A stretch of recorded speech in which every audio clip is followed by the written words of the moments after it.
felt a lot to me like sort of a 70s Welsh version of Glee. Would that be an appropriate way of sort of describing the film? Yeah, I think it is. I think it's got a slightly harder edge than Glee. It's not quite so white bread, as it were.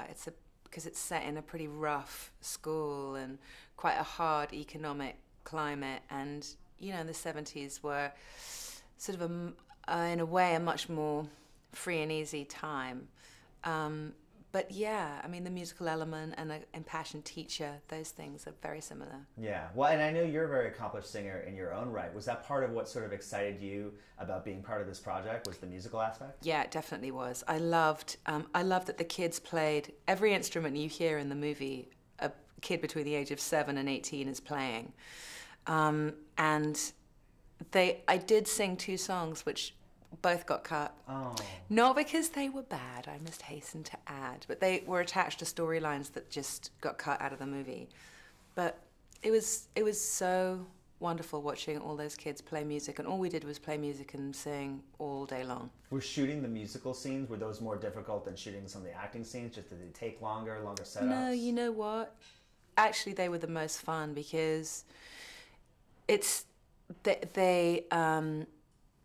everyone was so into it, and they had 2 cameras going, so it didn't really take that much longer than shooting a real scene, and there was just so much going on and so much to look at and listen to, so it was a very, very fun shoot. There's a lot of great music in the movie, and a lot of Bowie music in the movie. Are you a big David Bowie fan? Huge David Bowie fan. I'm loving his new record. Oh, yeah. And I just adore him. He's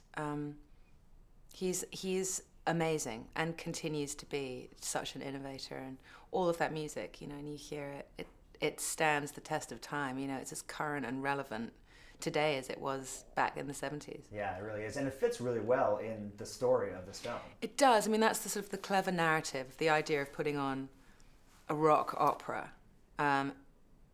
I love the idea that it's a Shakespearean play that they're putting on, but you only really have little tiny moments of the Shakespeare, and really what tells the story about these kids and the story of the Tempest is through ELO and David Bowie, and it was very cleverly crafted. Yeah, if you were going to put on a Shakespearean play, make a rock musical out of it now, what play would you choose, and what kind of contemporary music would you want to use? Good Lord. Well, I would probably do... you know what? What's my favourite? I'd probably do As You Like It, and I'd probably do a lot of Mumford & Sons and some sort of acoustic Adele out in the woods, in the Forest of Arden. Yeah, fun. When you were choosing scripts, when you're looking at roles to play, what do you look for in a part, and what was it about Vivienne in this role that really excited you, made you want to play this part? I just like funny, passionate creatures, you know, people that have something to say in a position and aren't extraneous to a male character. Something that has a point of view and feels like a human being. You know, that's really it. I don't really, and I haven't ever really done the kind of, well, maybe in one movie actually, in where you're just, you know, it could be anybody. You want them to be an individual. Is script the most important thing, or do you look at who the director is going to be, or who some of the other actors are? What's the most important thing? Well, it's very unlikely that you'll get all of them. Right. It's like balancing a 3-legged stool. It's like you've got director, script, and great actors. And I think John Huston said, if you have 2 out of 3 of those, you're all right. You're always going to sacrifice one. There's always going to be one that isn't quite up to par. Yeah. But I mean, I've done things where it was really only the script.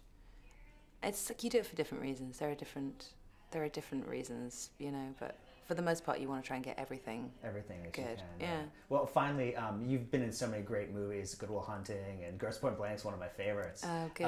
When you're looking back on your career, is there a project that personally really speaks to you that you're really proud of to have been a part of?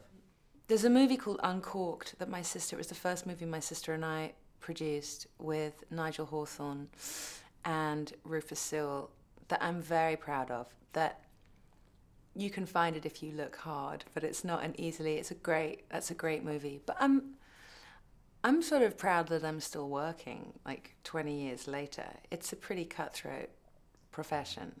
So I'm proud of all of the films. That films get made at all is absolutely astonishing, particularly when there isn't a huge studio behind them and there's no money.